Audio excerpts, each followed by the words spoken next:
It's like, you know, don't listen to anyone. Everybody's scared. You know, everyone tells you how things worked out, but it worked out for you that way. So don't listen to anyone because their experience is unique to who they are. You know what I mean? And then a lot of people will try to put their fears on you. You can't do that. No, you can't do it. Right. You know what I'm saying? So they just projecting. They're putting things that they don't believe that they can do on you. These are people that come from the same place that I come from, and we're talking about Can I Live, and I'm singing that song, and people are looking at me like, I understand, I feel you. Do you understand how much you've affected my life? Or people that listen to my albums that get them through situations, you know, and even illegal activities, if we're being honest, you know. Chains is cool to cop, but more important is lawyer fees. That statement alone changed how people went about, you know, and you like the biggest hit of your record, but that's not really you. That's like, now you're really a prisoner because you have to live like that every day. And imagine being that. Imagine like putting the image out there that's not really you, and then it being really successful. Yeah. You know, then you have to live up to that every day. That's you know, and I never wanted to be that, and I certainly don't want to be the guy who gets successful and then just pulls away and just, you know, I can't go out, I can't have a bite to eat, I can't, you know, walk to the store, I can't. Nah, that's not gonna happen. They're movements. Right. I've heard this many times. This is not me just saying this. I've heard people come to me like, man, that line was so powerful for me. It made me put things in perspective. I had a 600 Benz that I was driving up to the projects to my mother's house, but I didn't have any lawyer money, and you know, it made me prioritize and think differently. You know, my life, identity, who we are. This is Rockefeller. You know, we love you, Def Jam, and thank you, Universal. But this is Rockefeller. Yeah. You know, we've been doing that from day one. So I'm well versed in that fight. So I don't have any fear. I don't have any fear with working with Samsung. You know, because I'm not gonna let them, you know, put a phone on my forehead. That's just never gonna happen. Yeah. There's a knowing in being an artist. There's a knowing. You can't guess. You can't think. There's a knowing. You have to know that even if it doesn't work today, tomorrow, there's artists that I play that weren't popular at the time that I play more than I play current artists. Shuggie Otis, I suggest you just go look up Shuggie Otis. It was amazing. At the time, you gotta know Shuggie Otis? And at the time, it wasn't this hugely popular thing, but I think when it all's said and done, it's like that era when art and music were one. You know, when Basquiat was hanging out with Madonna and Fab Five Freddy, and all those worlds were colliding, because we have to realize, you know, hip hop and the arts was like this, because we both were outcasts. We wasn't allowed inside the galleries or inside of Yankee Stadium.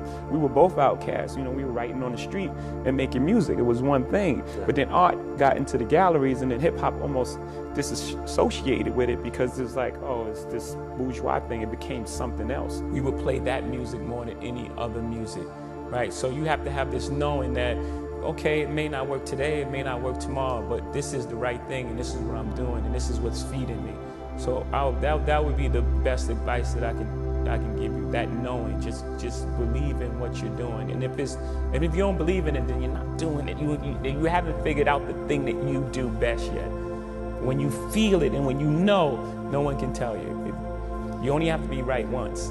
You know, my uncle, he was telling me, like, my uncle said I'd never sell 1 million records. I sold 1 million records like 1 million times. You know, so I'm sure I'm his nephew. I don't think he meant any malice. He wanted the best for you, but he just was didn't projecting believe. his fears and things that, are you crazy? How are you gonna do that?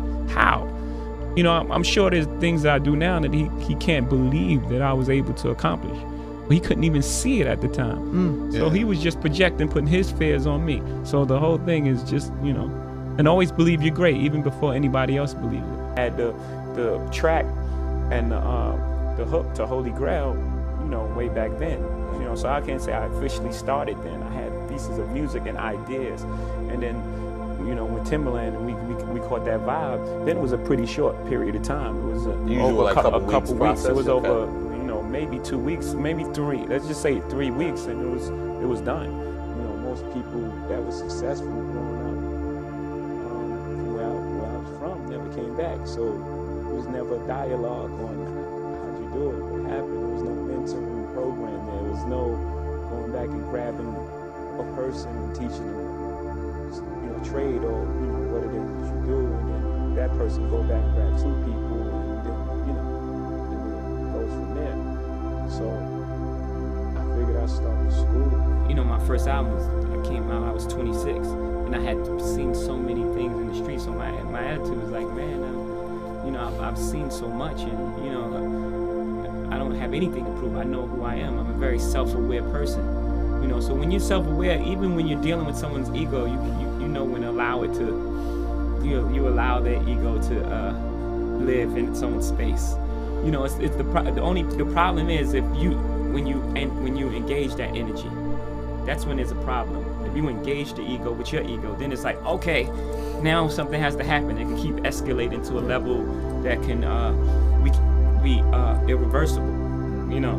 But if you don't engage the ego, if you know how to manipulate or play around with the ego, or that's weird in itself to people. And you give light back to darkness, you right? know, it's very difficult. People don't know how to take that, especially at a younger age. Now when they're a bit older, they can probably understand what you're doing. But if you're in a room, but it remains something that inspires you, because I think even like people are critical, like when you say like you're inspired by Basquiat, or, you know, it ain't hard to say I'm gonna do John Michel. Some people would get offended by those type of statements. Like when you put your context of your artistry against artists that are painters, what's the statement you're trying to make? That is no different, you know. There's no different. Shakespeare was a man who wrote poetry. I'm a man who writes poetry. I mean, why not compare yourself to the best? It's the only way that you. And people are bringing all of that wild energy into a room, and you just take a step back into the shadow a little bit and just let them do that. They would almost take offense to it. Like, why are you playing along? Why are you getting involved in this? Did you have experiences like that where people thought, I don't know how to take Jay, I don't know how to deal with Jay, he doesn't engage with us on that level? Yeah, I'm sure, you know, and a lot of times what that also can be, you can misinterpret that as you know, arrogance. You know, in its own way. Yeah. If someone doesn't engage you in the way that you believe they should, then he was like, he's arrogant. He's act like he's above everybody. Yeah. Like, no, I just don't want to argue with you about stupid shit. Just really don't have time to argue. You know what I'm saying? Yeah.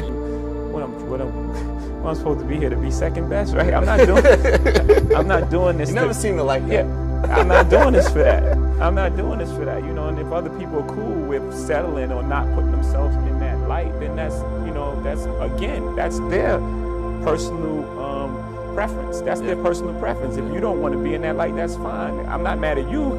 You know, I don't have an opinion on what you want to do. If you want to be second, that's cool. So don't have an opinion on me wanting to be John Michel or Shakespeare. You know, I mean, people got to realize that, you know, I'm putting a lot of my life into, you know, what I'm doing right now. I didn't just have a hit record and get lucky. I put a lot of my life into it. So, you know, the things that come out of it is I made it not as a diss record. I made it as a challenge to the music industry. Like, let's not get stuck on one thing. Let's you know, rap music is about diversity. Like, if you got on those Nikes and it was just like, dunks, and it's all about everyone contribution.